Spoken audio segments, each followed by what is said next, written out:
আমি জলসা করলাম, এই গ্রুপ লড়লি আমি বললাম 10টা করে মেয়ে গ্রুপ করে না করে, তাদের মধ্যে একজন হেড হয় আর 9টা মেয়ে তাকে বলে ম্যাডাম, আর সে মনে করে বলে বিরাট ব্যাপার, এমনি ম্যাডাম হতে পারে না, সুদ খাওয়ার ম্যাডাম হয়েছে।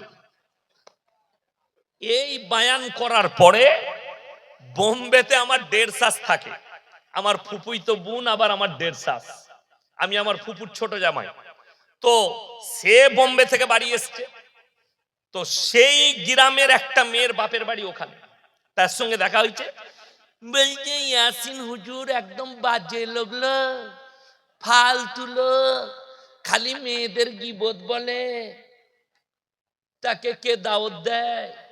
আমার 1.5 শ্বাস বলেছে ঠিকই বলেছে, তাকে কেউ দাওয়াত দেয় না, ওই জন্য 1 বছর আগে ডেট নিতে হয়, খালি নয়। আমি বললাম, আমাকে বললে ভাই এরকম বলছিল, আমি খোঁজ নিয়ে দেখো, ও হচ্ছে সুদ খাবার হেডমাস্টার। তার গ্রামে খোঁজ লাগালাম, খালার একবার খোঁজটা দাও, বলছে ও হচ্ছে গ্রুপ লোনের হেড। আমি বললাম ওই জন্যই আমাকে গাল দিচ্ছে, ম্যাডাম হয়েছে ও, সুদ খাবার ম্যাডাম। বেঈমান কাফেররা কামিয়াবি লাভ করেছে। সমাজের লোক কি বলছে? কিছু গন্ড মূর্খ বেঈমান, তাদের কাছে ঈমান নেই, রাসূলের মহব্বত নেই, কোরআনের আদর্শ না থাকার কারণে বলছে এই মৌলবীরা কি আমাদের সংসার চালাবে? কত বড় নির্বোধের কথা। রুজির মালিক সকলে বলুন কে? আল্লাহ। আমাদের কাছে কোটি টাকার মালিক আমরা লয়। আমার সঙ্গে কয়েকজন বসে, আমার সঙ্গে ইমামরা মৌলবীরা খানা খেল, কি খেয়েছি বলবো না, কিন্তু মোটামুটি মাছটা 4 কেজি ওজন হবে, যে মাছটা ছিল। কথাটা বুঝতে পারেননি? ভাবতেও পারি 4 কেজি মাছ 300 টাকা কিলো হলে 3 চেরে কত? 1200 টাকা। খাসির মাংস 700 টাকা কিলো, খাসির মাংস ছিল, গরুর মাংস ছিল, আরো মিষ্টি, আর বলবো না। রুজির মালিক আল্লাহ, তুমি চাইবে না তোমার পাতে খাবার চলে আসবে। তোমার এই বিশ্বাসটা না থাকার কারণে তোমাকে সুদের উপরে বিশ্বাসী হতে হয়েছে। রুজির মালিক আল্লাহ, এই হালাল রুজি শুনে নেন। আপনি মনে করছেন হুজুরকে দাওয়াত দেব, দিয়ে দোয়া করব, এইখানে মুমতাজ ভাই দোয়া করে গেল, ইয়াসিন ভাই দোয়া করবে, শুধু আমি নয়, আমার পরে যতগুলো যদি আসমান থেকে ফেরেশতা আনেন আর যদি দোয়া করতে চান, আল্লাহর কসম করে বলছি, প্রথম শর্ত দোয়া কবুলিয়াতের জন্য হালাল খাবার, এইটা যদি আপনার কাছে না থাকে, আপনার দোয়া কবুল হতেই পারে না। আপনার কাছে না। অনেক মুমিন ব্যক্তি মনে মনে করে, আপনি মনে মনে ভাববেন আমি নামাজ পড়ি, আমি রোজা রাখি, আমি হালাল খাই, আমি অন্যায় করি না, কিন্তু আমি দোয়া করি, আমার কাছে বরকত নাই কেন? বরকত হবে কি করে? আপনি দোয়া করছেন আল্লাহ আমাকে বড় লোক করে দাও।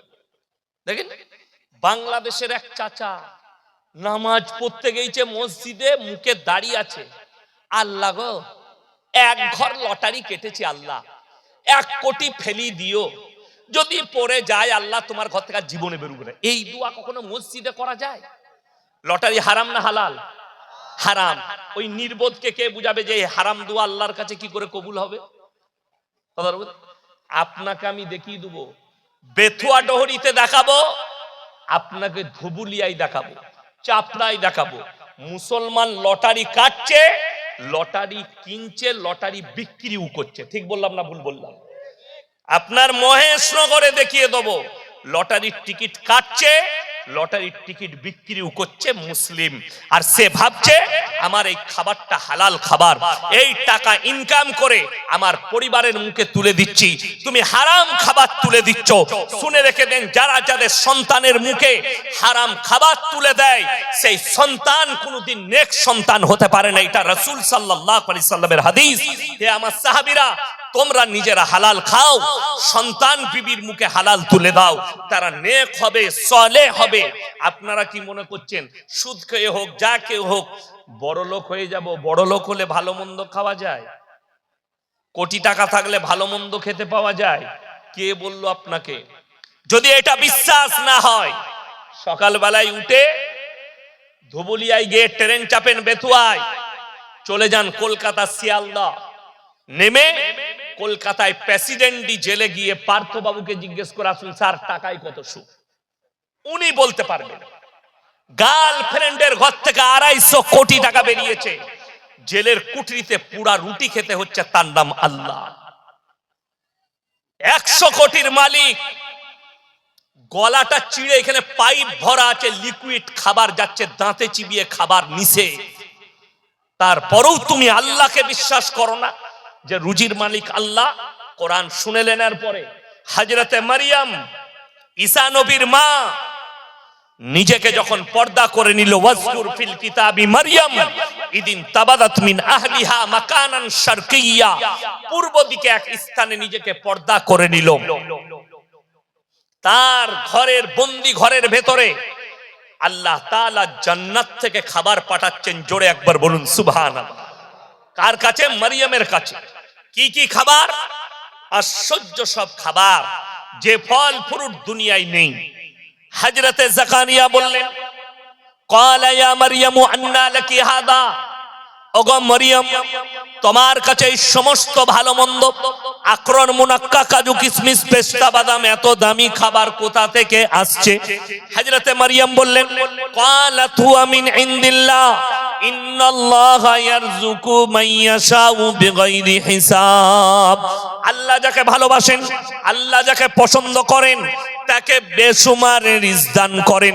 কোথা থেকে দেব, কেমন করে দেব, আমি আল্লাহ ছাড়া পৃথিবীর কেউ জানে না। জোরে একবার বলুন সুবহানাল্লাহ। আমি আল্লাহ রুজি দান করব, পৃথিবীর কেউ জানে না। আমাদের দেশের লোক কত বড় নির্বোধ বলে দিই, মুসলিম সমাজ নামাজ পড়বে না, রোজা রাখবে না, আল্লাহর কাছে কাঁদবে না। যারা দোয়া করবেন আল্লাহর কাছে একটা দোয়া সবাই করব, সকলে জোরে বলুন ইনশাআল্লাহ। নামাজের পরে বাড়িতে যখনই আল্লাহর কাছে কাঁদবেন, এই দোয়াটা চাইবেন, আল্লাহ তুমি আমাকে মৃত্যুকাল পর্যন্ত হালাল রুজি দাও, ইজ্জতের রুজি দান করো, সম্পদ লয়। যারা মালের দোয়া করে, সম্পদের দোয়া করে, তারা কত বড় নির্বোধ শুনেলেন। আল্লাহ রাসূল সাল্লাল্লাহু আলাইহি সাল্লাম হাদিস বর্ণনা করলেন, হে আমার সাহাবীরা শোনো, একজন মালদার মুমিনের থেকে একজন গরিব মানুষ মুমিন ব্যক্তি 500 বছর আগে জান্নাতে প্রবেশ করবে। জোরে একবার বলুন নারায়ে তাকবীর। আপনি বড় লোক হতে চান, কষ্ট পাবেন, একটা টাকার হিসেব আল্লাহর কাছে লাগবে। আর আপনি সকালে কাজে গেছেন, সন্ধ্যায় এসছেন 300 টাকা নিয়ে, সংসারে বিবি বললে আজকে 250 টাকা বাজার হয়েছে, 50 টাকা আপনার পকেটে জমলো। সকালে 10 টাকা চা খেলেন, 10 টাকা ভাড়া দিলেন, রইল 30 টাকা। রোজ আনেন, রোজ শেষ হয়ে যায়। আপনি যদি মনে করেন আমার ছেলের লেগে আমি কি রেখে গেলাম, আল্লাহর কসম, রুজির মালিক আল্লাহ। কেউ যদি নিজের সন্তানকে 100 কোটি টাকা দিয়ে যায়, তার তকদিরে যদি ভিক্ষা করা লেখা থাকে, তাকে ভিক্ষা করে খেতে হবে। একজনের নাম আলেমরা বেশি জানেন। এই ভারতের একজন ইমানদার শিল্পপতি আছে, জোরে বলুন সুবহানাল্লাহ। শিল্পপতি আবার ইমানদার, শিল্পপতি আবার আলেম, আলিমে দ্বীন। তিনি হচ্ছেন আসামের হযরত মাওলানা আলহাজ বদরুদ্দিন আজমল সাহেব। নাম শুনেছেন না শুনেন? তার ব্র্যান্ডের আতর নদিয়া ডিস্ট্রিক্টে একটাও দোকান নাই, বর্ধমান জেলায় একটাও দোকান নেই।